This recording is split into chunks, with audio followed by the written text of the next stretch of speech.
एक बूढ़े भिखारी अनोखी कहानी। हर दिन एक भिखारी दरवाजे के पास आकर भीख मांगता था और घर का मालिक हमेशा घर के बाहर आते ही उसे देखकर फिर जाया करता। कई बार उसके लिए गालियां भी बकता। वो कहता, तू जिंदा ही क्यों है? पूरी जिंदगी ऐसे ही भीख मांगेगा क्या? धरती का बोझ क्यों बना बैठा है? और कभी कभी उस भिखारी को गुस्से में वह धक्का भी मार दिया करता।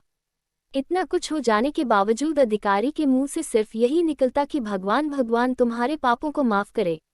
एक बार सेठ को धंधे में बड़ा नुकसान होने की खबर मिली। सेठ बहुत परेशान था कि तभी उसके दरवाजे पर वही भिखारी आया। गुस्से में अपना आपा खोते हुए सेठ ने उस भिखारी को पत्थर दे मारा। पत्थर लगने के कारण भिखारी का सर फूट गया और उसके सर से खून बहने लगा।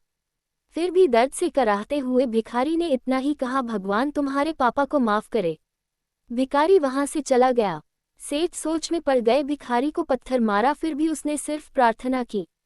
सेठ का गुस्सा शांत हुआ, शेर का मन शांत हुआ। भिखारी का रहस्य जानने के लिए सेठ ने भिखारी का पीछा करना शुरू कर दिया। भिखारी जहां जहां जाता सेठ उसके पीछे जाता। सेठ ने देखा कि कोई उसको खाना देता, कोई उसको मारता, कोई अपमानित करता तो कोई गाली देता। लोग भिखारी के साथ चाहे जैसा व्यवहार करते, लेकिन भिखारी सबके लिए एक ही प्रार्थना करता, भगवान तुम्हारे पाप माफ करें। अब रात होने को आई थी।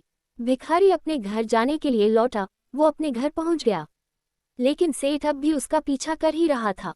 एक पुरानी टूटी हुई खटिया पर एक बूढ़ी औरत लेटी हुई थी, काफी कमजोर और बीमार लग रही थी। वह भिखारी की पत्नी थी। अपने पति को वापस आता देख वह खाट से उठ खड़ी हुई।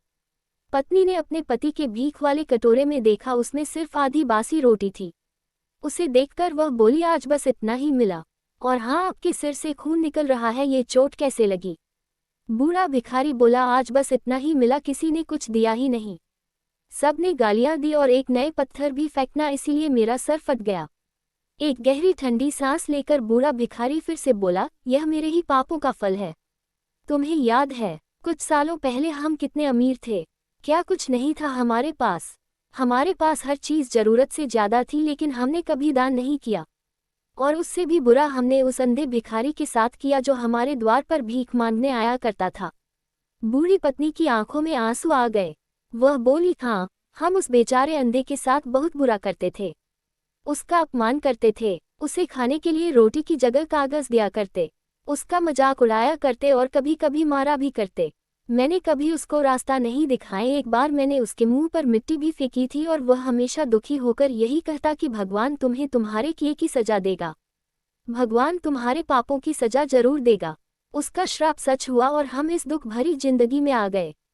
भिखारी बोला, हाँ, उसका श्राप सच हुआ, इसलिए मैं किसी को बददुआ नहीं देता। चाहे कोई मेरे साथ कैसा भी बर्ताव करे, मैं हमेशा उसके लिए प्रार्थना करता हूँ। मैं नहीं चाहता कि कोई भी हमारे जैसे जिंदगी का अनुभव करे, किसी को भी हमारे जैसे दुखों का सामना करना पड़े। वो नहीं जानते कि वह कितना बड़ा पाप कर रहे हैं, इसलिए अनजाने में हुए पाप की ऐसी सजा किसी को भी मिले, मैं नहीं चाहता। सेठ वहीं पर छुपकर यह सारी बातें सुन रहा था। अब उसे सब कुछ समझ में आ गया था। भिखारी और उसकी पत्नी ने वह आधी रोटी मिल बांट कर खाई और भगवान को धन्यवाद बोलकर सो गए। अगले दिन बड़ा भिखारी फिर से भीख मांगने गया। सेठ के घर के पास जाते हैं। सेठ ने पहले से गरम रोटी या उसके लिए निकाल कर रखी थी। उसे देते हुए सेठ विनम्रता से बोला, माफ कर दीजिए बाबा, उसे बहुत बड़ी गलती हो गई। बूढ़ा भिखारी बोला, भगवान तेरा भला करे। इतना कहकर वह आगे निकल गया। इस कहानी से जो सीख लेने लायक है वह बड़ी ही सिंपल है कि आदमी चाहे किसी के बारे में बुरा कहे या भला करे, लेकिन भगवान सिर्फ कर्म के हिसाब से उसको फल देता है। क्या हुआ अगर भगवान नहीं दिखता है, लेकिन ये बात बिल्कुल सच है, उसके खाते में सबका हिसाब बहुत बहुत पक्का होता है। इसलिए